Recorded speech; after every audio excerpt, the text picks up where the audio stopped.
Scanning using OneDrive is quick and easy. Open the OneDrive app and then click on the plus sign at the top. Choose Scan from the list. Position the document you want to scan against a dark background as best, then scan. If you want to include more than one page in your document, click on Add New after the first page, put the second page in position and scan it. Add any other pages you want. I'll add one more here. You don't have to worry too much about how straight it is because the app will find the edges for you.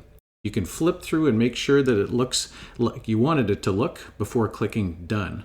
You can add a file name. I'll call this My Math Work, and then click Done again. It'll save it to My Files in OneDrive. You should see it there and can open it if you like.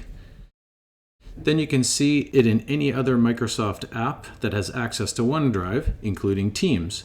So if you want to turn it in as an assignment in Teams, if you click on the assignment you want to attach it to, then click on Add Work and then OneDrive, and that file should be there so that you can add it, and then click Turn In. If you do this, then you'll have a nice single PDF file that'll be easy for your teacher to read.